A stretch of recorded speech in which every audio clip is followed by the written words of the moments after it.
కుంభం వారికి గనక చూసుకున్నట్లయితే మీకు ప్రజెంట్ కుంభంలో రాహు ఉన్నాడు, సప్తమంలో కేతు ఉన్నాడు కాబట్టి కాస్త నవంబర్ వరకు వివాహ జీవిత విషయంలో, వివాహం విషయంలో, వివాహాన్ని ఎంపిక చేసుకునే విషయంలో కూడా జాగ్రత్తగా ఉండాలి. అయితే మీ వివాహ జీవితం ఎందుకు స్పాయిల్ అవుతూ ఉంటుంది, ఎటువంటి జాగ్రత్తలు తీసుకుంటే వివాహ జీవితం చాలా ఆనందదాయకంగా ఉంటుంది, అసలు వివాహం చేసుకునేటప్పుడు ఎటువంటి జాగ్రత్తలు తీసుకోవాలనేది వీడియో ఎండింగ్ వరకు చూస్తే మీకు అర్థమవుతుంది. అయితే ఈ యొక్క అంశాలు చెప్తుంది నేనైనప్పటికీ చెప్పిస్తుంది సాక్షాత్ లలిత అమ్మవారిగా భావిస్తూ, కుంభం వారికి ఏంటంటే వీళ్ళకు కూడా సేమ్ కొంచెం వీళ్ళని బాగా రూల్ చేసే వాళ్ళు రావడం, లేకపోతే వీళ్ళు అంటే వివాహ జీవిత భాగస్వామి విషయంలో కొంచెం ఎట్లా ఉంటుందంటే చూడండి, మనకి నేను మీకు ఇందాక చెప్పాను మకరము, కుంభము, సింహము, కర్కాటక రాశుల వారికి జీవిత భాగస్వామికి వీళ్ళు కంప్లీట్గా చేసి పెట్టడం కానీ, లేకపోతే వాళ్ళు వీళ్ళకి చేసి పెట్టే లక్షణాలు, ఎందుకంటే ఇదంతా కర్మ, పూర్వజన్మ కర్మ వల్ల వస్తూ ఉంటుందని చెప్పుకున్నాం. అయితే ఇప్పుడుండేటువంటి కండిషన్లో 7th హౌస్లో కుంభం వారికి కేతు ఉన్నాడు కాబట్టి కొద్దిగా చిన్న చిన్న మిస్అండర్స్టాండింగ్స్ వస్తూ ఉంటాయి. కాబట్టి మీరు రాహుకేతు గ్రహాల దగ్గర దీపారాధన చేయండి, ఉలవలు దానంగా ఇస్తూ ఉండండి, ఖచ్చితంగా బాగుంటుంది. అయితే ఇక్కడ మీకు 12వ అధిపతి కూడా శని అవుతాడు, అంటే లగ్న వ్యయాధిపతి శని అవుతాడు కుంభం లగ్నం వారికి. సో లగ్న వ్యయాధిపతి శని అవుతాడు కాబట్టి మీరు వీలున్నప్పుడల్లా వెంకటేశ్వర స్వామి ఆలయాలకు వెళ్ళడము, ముఖ్యంగా శనికి సంబంధించినటువంటి అంటే శనిగ్రహం దగ్గర దీపారాధన చేయడము, మీ లగ్నం నుంచి 12వ స్థానంలో ఏదైనా అధిక గ్రహాలు ఉంటే ఆ గ్రహాలకు సంబంధించిన దీపారాధన చేయడం చేస్తూ ఉండండి.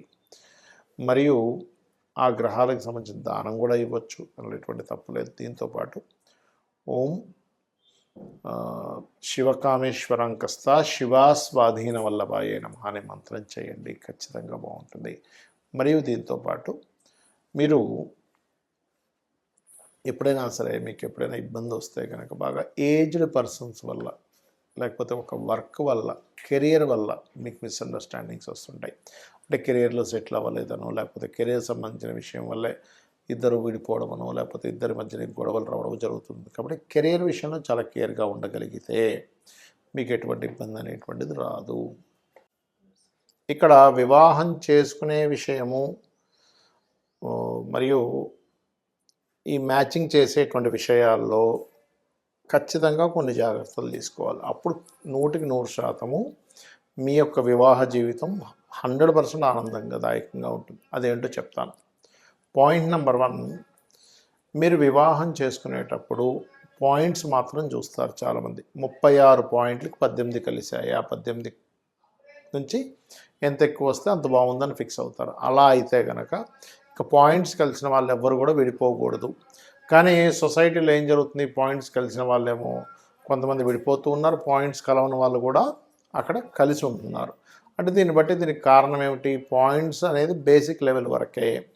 నెక్స్ట్ ఏం చూడాలి అని చెప్పి చూసుకున్నట్లయితే ప్రధానంగా మీరు వివాహ సమయం ఎప్పుడు అనేది చూసుకోండి. ఎప్పుడు కూడా అంటే వివాహం పలానా సమయంలో చేసుకుంటే మంచిది అని ఉందనుకోండి, ఆ పలానా సమయం అనేది ఎప్పుడు వస్తుంది అంటే ప్రతి జాతకుడికి కూడా వాళ్ళ లైఫ్లో 3 నుంచి 5 సార్లు సమయంలో వస్తూ ఉంటుంది. మూడు అంటే వాళ్ళ లైఫ్లో ఒక 20వ ఏట 21వ ఏట నుంచి ఒక 3 to 5 టైమ్స్ వివాహ సమయం వస్తుంది. ఆ వివాహ సమయం ఎప్పుడుంది అనేటువంటి విషయాలు ఫస్ట్ మీరు గుర్తించాలి, గుర్తుపెట్టుకోండి. అలా 23 ఇయర్స్కి వస్తుందా, 25 ఇయర్స్కి వస్తుందా, లేకపోతే 27 ఇయర్స్కి వస్తుందా, 30 ఇయర్స్కి వస్తుందా, కొంతమందికి 32 ఇయర్స్కి వస్తూ ఉంటుంది, కొంతమంది 40 ఇయర్స్లో చేసుకుంటారు. అలాగా 3 to 5 టైమ్స్ వస్తుంది వివాహ సమయం అనేది. అలాగే వివాహం చేసుకోకూడని సమయాలు కూడా వస్తాయి. ఇది ఎలా చూస్తాము అంటే మీకు సప్తమ స్థానాధిపతి సప్తమంలో ఉండే గ్రహము లేదా శుక్రుడికి శుభగ్రహ సంబంధాలు వస్తాయి గోచారంలో. అలా కాకుండా ఈ గ్రహాలకు పాపగ్రహ సంబంధాలు వచ్చినప్పుడు చేసుకోకూడదు. ఇది మెయిన్ అన్నమాట. ఓకే, అంటే మనం ముందుగా సమయం కనిపెట్టుకోవాలి ఎప్పుడు చేసుకోవాలి అనేది. రైట్. ఇక రెండవది, ఎర్లీగా చేసుకుంటే మంచిదా, మధ్య వయసులో చేసుకుంటే మంచిదా, లేట్గా డిలేగా చేసుకుంటే మంచిదా అని కూడా ఉంటుంది. అంటే అలాగా సప్తమం కనుక శాటన్తో సంబంధం వస్తే వాళ్ళు 30+ చేసుకున్న తర్వాతే బాగుంటుంది వాళ్ళ లైఫ్. అంటే 30+ తర్వాత చేసుకుంటేనే బాగుంటుంది. అలా ఏమీ లేదంటే మీడియం మామూలుగా 25 ఏళ్ళు 26, 27 ఏళ్ళలో చేసుకోవచ్చు. ఎర్లీ మ్యారేజ్ యోగాలు ఉంటాయి కొంతమందికి. చూడండి, మనం వింటూ ఉంటాం ఇప్పటికీ కూడా ఆ అమ్మాయికి 15 ఏళ్ళకే చేసేసారట. అలా అని ఇప్పుడు లీగల్ కాదు అది కానీ చెప్తున్నాను నేను మీకు. అలా ఎర్లీ మ్యారేజ్ ఒక్కోసారి కొంతమందికి జెంట్స్ కూడా 21 ఇయర్ కల్లా టక్కని పెళ్ళైపోతుంది. అలా ఎర్లీ మ్యారేజ్ యోగం ఉందా? ఇది ఫస్ట్‌గా తెలుసుకోవాలి.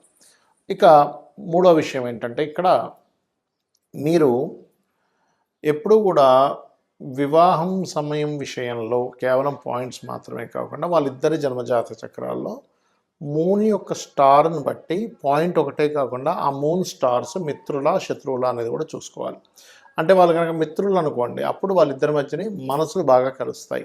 మనసు బాగా కలిస్తే చిన్న చిన్న విషయాలు కూడా వాళ్ళు అంటే చిన్న చిన్న విషయాలు పెద్దగా పట్టించుకోరు. పెద్ద విషయాలను చిన్నగా చూస్తారు. అదే మనస్కారకులు కలవలేదనుకోండి, చాలా చిన్న విషయాన్ని కూడా ఏదో పెద్ద విషయంగా ఫీల్ అవుతూ ఉంటారు. ఇది గుర్తుపెట్టుకోండి. రైట్. ఇక మరొక విషయం ఏంటంటే ఇక్కడ గమనించినట్లయితే ఇక్కడ చంద్రుడు ఒక్కటే కాకుండా ఆత్మకారకుడు అంటాం. అంటే సోల్మేట్స్ అంటూ ఉంటారు. రవి ఆకర్షణాకారకులు కుజుడు, శుక్రుడు ఎంతవరకు కనెక్ట్ అయ్యారు, కేంద్ర కోణాల్లో ఉన్నారా, 2/12 యాక్సెస్లో ఉన్నారా, షష్టాష్టకాల్లో ఉన్నారా చూసుకోవాలి.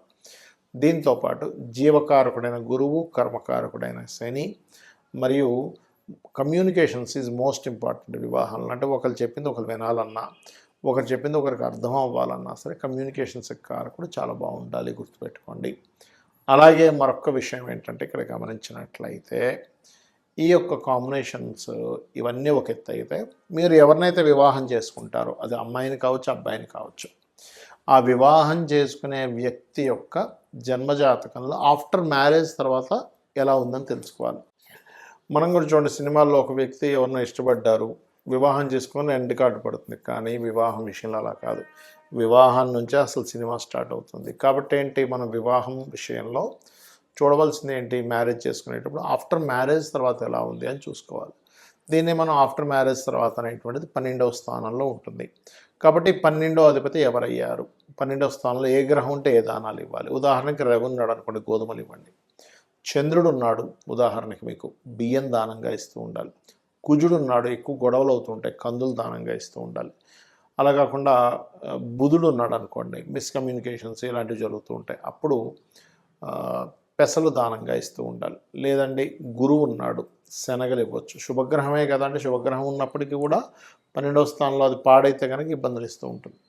ఒక్కోసారి రెండు గ్రహాలు ఉంటాయి, శనికేతువులు కలిసి ఉంటారు, అప్పుడు ఆ 2 గ్రహాలకి ఇవ్వాలి. అలాగా శుక్రుడు బొబ్బర్లు దానంగా ఇవ్వడం మంచిదే. యాక్చువల్గా శుక్రుడు 12లో ఉంటే చాలా మంచిది చెప్పాలంటే. అలాగే శని ఉన్నాడు అనుకోండి, నువ్వులు దానంగా ఇవ్వడం. రాహు అయితే మినుములు, కేతు అయితే ఉలవలు దానంగా ఇవ్వడం చేస్తుండాలి. ఈ రకంగా మీరు కనుక 12వ స్థానంలో ఉండేటువంటి గ్రహానికి దానం ఇవ్వడము, మ్యాచింగ్ విషయంలో ఈ జాగ్రత్తలు కనుక తీసుకున్నట్లయితే ఖచ్చితంగా మీకు బాగుంటుంది.